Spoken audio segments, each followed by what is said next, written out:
Hi guys, my name is David. If you are new to my channel, hi, welcome. And if you have been watching my videos for a while now, welcome back.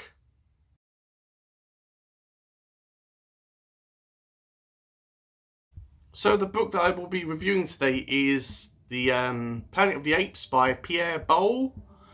I got this one second hand and I didn't really know what really to expect with this one. I obviously have watched the movie or movies, so I knew what the storyline was going to be, but I knew that the book might be a bit different. I certainly knew that it might be after reading the back and coming across a character's name that I had never heard of from any of the adaptations, but I'll go through that in a minute. I read this at the end of January, as I had 4 days spare where I had nothing to read. So instead of going 4 days without anything to read, which sounds absolutely hell on earth for me, I decided to. There were several books on my shelf which were possibilities that I could actually pick up and actually read in that time frame. I believe that there was 4 of them. So I give each of these books a number from 1 to 4. And I asked my nan to pick out a number at random from 1 to 4, and she chose number 3, which corresponded to this book. So I thought, okay, I'll read it. I wasn't expecting much from it. I thought, okay, I'll read it. It's going to be something that I'm going to be finishing in a short amount of time. It's going to be okay, and I'll put it in the the bag where I put all my second-hand books to go to the charity shops when they open up. I certainly wasn't expecting to like this one as much as I did, but this was the biggest surprise of 2021 so far. I know the year's only just started, but my god, this book was good. So a little bit of background information for you guys. Over in America, this book is simply referred to as Planet of the Apes. But over here in the UK, it was called Monkey Planet, which doesn't really sound as good as Planet of the Apes. This book was originally published in the year of 1963. I couldn't narrow it down to an exact date, but it was published in that year of 1963. It was written by a man called Pierre Boulle, which was a French author or a French man, and he was born on the 20th of February 1912, and he died on the 30th of January 1994. So because there is a wide variety of media that this book is based on, because if no one's actually watched the movie or the TV series or read the graphic novels or whatever, they know pretty much what the story is all about. And because this book is so old as well, I might mention minor spoilers, but nothing major that will spoil the overall story, at all, in case you want to read this one. And also, this is going to be my own thoughts and feelings regarding this book. So the story opens up by showing us 2 characters called Jin and Phyllis, who are a married couple. They are flying through space in a spaceship, and they give me the impression that they may be a old married couple, as they have certainly been with each other for so long. And we don't really know too much about them. We do know that, or actually the book anyway, gives me the impression that they are in love with each other and they've spent a long time together as a couple. Phyllis is obsessed about collecting all these weird artifacts that she's found in kind of like her personal museum. But these characters aren't really explored in any detail. But one day they find a mysterious bottle flying through space that has a piece of paper in it, or this manuscript in it, and they bring it on board. And this manuscript is written by a person called Ulysses, who, if you have watched the 1968 movie, Ulysses is more or less Taylor. I'm not sure why they had a name change. Maybe because the director thought that Taylor was more easier to pronounce than Ulysses, but they are more or less the same character. Ulysses has actually written his whole biography about his experience throughout this book, which I'll say in a minute. And this is kind of like a unique perspective, as it's in this world it is actually read by Jin and Phyllis, but if that makes sense at all. So in this story, Ulysses recounts his events in space, where he's in a spaceship, and his mission is to go and explore a star system called Betelgeuse. While there, they find a mysterious planet, and they land on it. They don't crash in it like they do in the movie. They actually leave their massive spaceship orbiting around this planet, and they take a shuttle from that spaceship and they land it on the planet's surface. They land in a jungle which resembles much like our jungles on Earth. But while they are walking around, they soon discover that there are these humanoids, or these humans on this planet, that are completely butt-ass naked. They don't have any clothes. They don't even have a leaf over their bits and pieces. They are completely butt-ass naked. Both men, women, and everybody on this planet is butt-ass naked. They are kind of taken aback by this. They observe them as well, and this tribe interacts with them, and they take off their clothes, and they go into their space shuttle, and they completely ruin it. It is trashed by this group of humans, and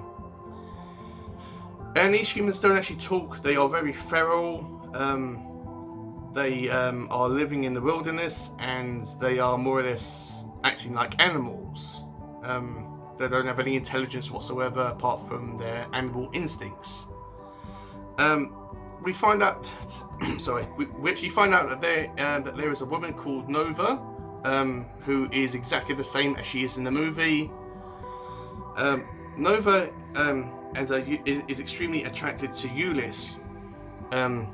And Ulysses is always is sometimes describing her as what her body actually looks like, and her breasts sometimes. And also in the book, when he first sees Nova, he describes her as being white race. It's only mentioned once in one sentence. I believe that it wasn't really implied in a racism way. It was just the author's way of describing Nova as being a white woman. Ulysses is extremely intrigued by Nova, but he is constantly referring to her by her beauty. Nova has many different qualities. She's extremely good at foraging, and she's extremely loyal, especially to Ulysses in this story, but I'll go for that in a minute. When Ulysses and his crew members are stripped down to their birthday suits, and they are taken to a secluded area in the woods where Nova and these humans live, we find them climbing trees. And there is a scene in this book that will upset you if you are a vegan or a vegetarian. There is a scene in this book where a family are actually ripping into the carcass of a dead deer, and they are ripping its flesh. It's actually not cooked, it's just lying down dead, and they are ripping it with their hands, and they are eating its flesh without even cooking it. So that may upset you if you are a vegan, or if you're an animal lover or whatever. There is also a chimp that Ulysses and his crew have on their shuttle that they take to the planet, and when Nova finds this chimp, she immediately kills it, so that may upset you as well. But this chimp isn't really one of the main characters. It's really kind of like a side character. So one day the whole tribe is attacked by a bunch of gorillas on horses, and Ulysses is in this scuffle, and he finds out that these gorillas are sentient. They are wearing clothes like us, and they can speak, and they are intelligent, and they seem to be the dominant species on this planet. So after the fight, which is extremely graphic, loads of humans get shot in this book. Well, in that scene anyway. Ulysses and is actually running away. We find out that one of his crew members have actually been killed in this attack, and one of the other scientists and professors, a very intellectual man, has actually gone missing, and we don't really know what's actually happened to him. So Ulysses is actually captured in a big net with several other humans, and they are taken to the Ape City, which isn't like the movie. This city is like our city. Think about like New York, London. Think about any big major city. It's exactly like that. You have apes driving cars, wearing suits, going to offices, going to work, going to the theatre, watching TV, and flying planes. So it's exactly like our world, but instead of us, it's apes in this world. We find out that there are three main groups of monkeys, which they're constantly referred to. The word monkey is referred to in this book about 200 times, I kid you not. But there are three kinds of monkeys. They are chimpanzees, which are the intellectuals of this story, or in this world they're more the scientists. You have the gorillas, which are kind of like the muscle and the fighters and the police force. They are and that's their role. And you have the orangutans, which are more of the philosophers and the they actually keep all the ape secrets, and I'm not sure if that's really makes sense, but they kind of like hold everything together, or that's what they think anyway. And they are exactly the same as in the movie as well. And they kind of stick with their own groups. They never really mesh with each other or mingle with each other. But there are instances where there are a group of chimpanzees and there are a bunch of gorillas with them as well. Anyway, Ulysses is taken to the Ape City, where he's been put into this cage, into this building where there's all these cages in it. And he at this time he can speak. Like in the movie he was shot in the throat and he couldn't talk, but in this movie he's able to speak, and when he gets into this cage, he actually talks. And this really takes the apes aback. They kind of see him as I would say a freak, but it's unusual. They are extremely taken aback by this, because in this story the humans are feral and they are the animals, and the apes are the intelligent species of this planet. So they are extremely taken aback by this man being able to talk and having an intelligence. We find out that Nova is been put into a cage with him, and as I said, she is extremely protective and loyal to Ulysses. She's constantly snuggling up to him, and it's implied that she actually loves him. So while Ulysses is in this cage, we find out that there is another chimpanzee called Zaya, who is probably my favourite character outside of Ulysses. She's my favourite chimp, or my favourite ape in this story. Zara is extremely gentle, nice, smart, intelligent, caring. She is such a great character. She finds out that Ulysses can actually talk, and she goes out of her way to study him, to actually put it bluntly. And Ulysses tells her about how he actually came from Earth and landed on this planet, because at this point he actually thinks that this planet is a separate planet, and that Earth is somewhere in the solar system. And he tells her about his time on Earth, and saying, oh, well, on our planet, men are the dominant species, and the apes are like mindless animals, to actually put it bluntly. And this kind of shocks everyone, not just Zero, but every ape every ape that he tells this to. And throughout this story, Ulysses is actually going on planes, and he spends some time in an apartment building where he watches TV, and he even wears outfits as well. And there is a moment, I mean, there is a big point big chunk of this book where, yes, Ulysses is going around butt-ass naked with his banana hanging out, and he and all the apes kind of like, he's saying, "Oh, can I put some clothes on?" And they kind of like think that this is weird, but if you think about it this way, if you saw a dog walking down the roads wearing a like a really nice suit, that would actually, like, it actually looks really sweet, but it looks really strange as well. That's kind of like the impression that the apes have. But he does have clothes, and he does spend times in the apartments, and interacting with apes and going to theatre shows. They don't really, some people, they actually tolerate him, but they kind of see him as kind of like a oddity. He does go to a zoo, which does have separate cages, which have one cage has men in it. One cage has men in it, one cage has females, and one cage has young children in it. The way that they interact with Ulysses, they actually recognise that he is human, and actually not ape. But they can't really communicate beyond like banging on the cages and acting like animals.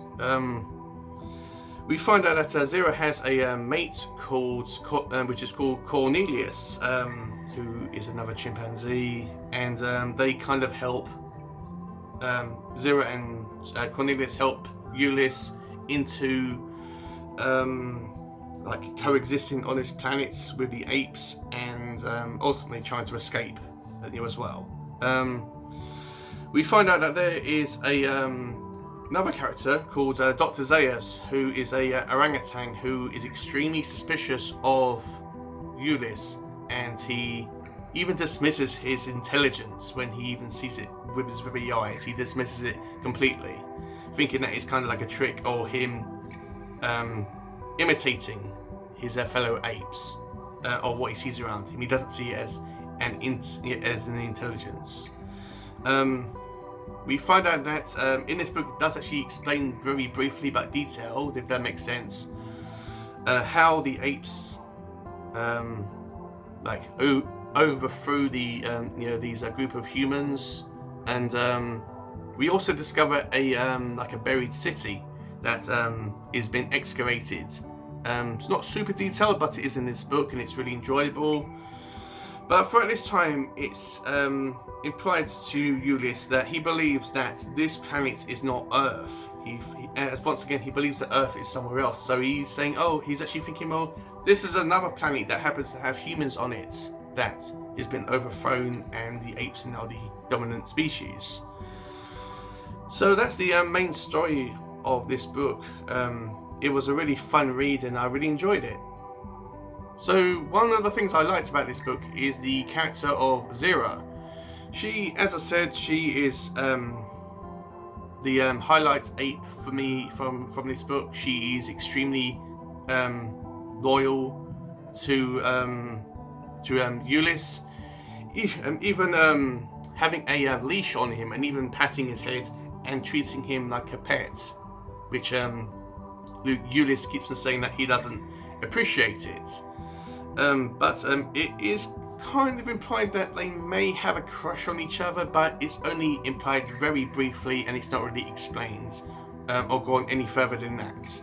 But they are really close friends, and they both like each other despite their differences. So that's one of the things that I liked about this book, and also the other characters as well. It's such a great book, it really is. So one of the main things I disliked about this book is it does slow down a little bit in the second half when Ulysses gets out of his cage and he interacts with the ape society, where he goes, as I said, he gets on planes, he has an apartment, he goes to a zoo, and with animals and humans that are in cages, and he does interact to a certain degree with that society, which is nice. But it does slow the story down just a little bit. You're thinking, okay, this is actually nice, but where is it going? But it was fine, but it just slowed down the story for me.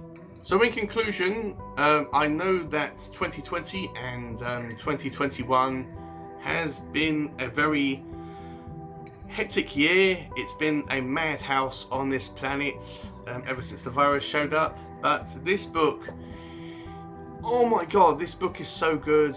This was such a great surprise for this year. I absolutely love this book, and this book is going to be definitely on my top 10 of this year. It's going to be very surprising if anything tops this, but if you haven't watched the movie or any of the adaptations whatsoever, I would definitely read the book first and then watch the movies and all the other stuff. If you have watched the movie or movies and you're curious about the book, then I would certainly give it a go. I certainly didn't know that this was a book, as the book came first. This is a really great book, guys. I can't really recommend this book enough. This is classic science fiction at its best. So what am I going to rate Planet of the Apes by Pierre Boulle? It's an easy one for me, guys. This is an easy 5-star read. So 4 marks, 5 out of 5 for Planet of the Apes. So that's it, guys. That is my review on Planet of the Apes by Pierre Boulle. If you've enjoyed this video, please give it a like, comment down below. Let me know if you have read this, if you've enjoyed it, if you didn't enjoy it. Let me know if I've maybe encouraged you to pick this book up. Let me know if you've watched any of the movies as well. And if you have any questions about this book, please comment down below, and I will try my best to answer them. This book is very short. It's about 200 pages long, but this was such a great book. I am definitely going to keep this book on my shelf. I am not going to give this book away. If you've enjoyed this video as a whole, please consider subscribing to my channel, as it helps out so much. I currently have 339 subscribers, and that is insane to me. It really is. If you do subscribe, please click on the little bell notification just so you know whenever I upload videos, which are every Monday and Friday. I will also, as always, put my link down to my Goodreads account in the description in case you want to follow me on Goodreads. And with all that said, have a great day, read some awesome books, and I will see you all in my next video.